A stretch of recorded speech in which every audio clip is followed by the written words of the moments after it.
Welcome to our episode of Bargain Saturdays. And yeah, I know it's a bit weird saying that on a Tuesday, but I've been getting way behind lately because I've just been having a hard time finding motivation at the moment.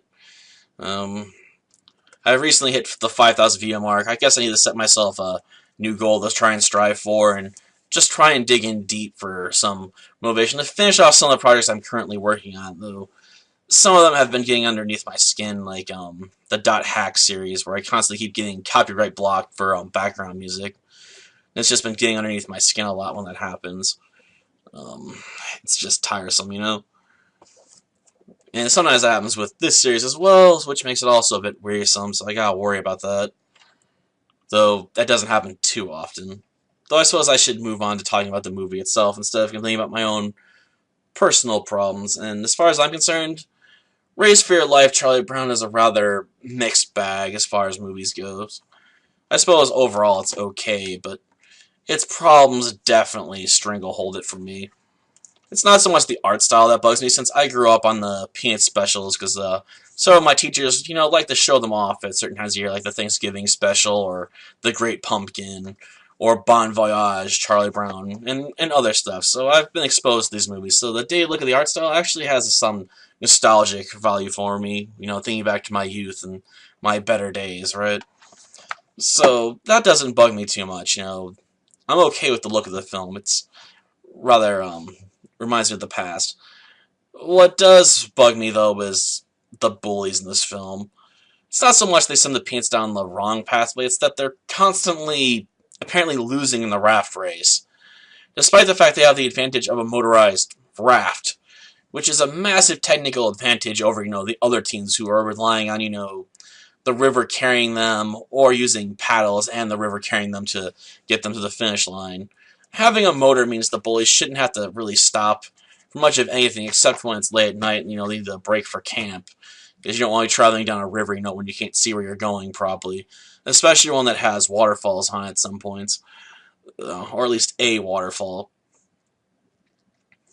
So I'm kind of left wondering, how the bullies are constantly losing. Like, how is the setup on this river where these dangerous shortcuts they keep sending the Peanuts on are so much faster than taking the normal route and just going around and following the flow of the river, down the normal pathway. Like, how are these shortcuts so great that the bullies don't use them themselves? After all, the bullies constantly go on about how they're number one. They're number one. Yet they're constantly giving their opponents advantages even if they have to overcome, dangerous situations in order to take advantage of those areas. It just seems so real the bullies wouldn't do that as well, and then tell the Peanuts to take the long way. Take advantage of your motor to quickly get through the dangerous area, and then tell the Peanuts, you gotta take the long way, the safe way, but, it adds like a day or two to your travel time, so we'll get there way before you, and be the victors. I mean, number one again this year, like the last 2 years. It's just, surreal to me that the bullies wouldn't do that. Because you think if they've been this raft river race 2 years previously, they would know where these shortcuts lead and probably try to take advantage of themselves instead of sending the Peanuts down them, even if they're dangerous. When you want to win by cheating, you think taking a shortcut would be a definite note in your book. Like, we're going to take the shortest route possible to our destination. It might be dangerous, but it's massively shorter. It also makes me wonder about, the way the river itself flows in the first place. But yeah, the fact that bullies lose despite having, such a massive technological advantage just gets underneath my skin. Because they really shouldn't have lost. Sure, they got their comeuppance by losing, but they shouldn't have lost. It's just how I feel about it. And I just can't ignore it. If I was younger, I probably wouldn't think about it so much, but as an older man, it's just hard to ignore, Till next time, then. See ya. What seems to be the trouble? Look, kid, get in line and mind your own business. Back! Ah! Back! Isn't he the cutest thing in the whole world?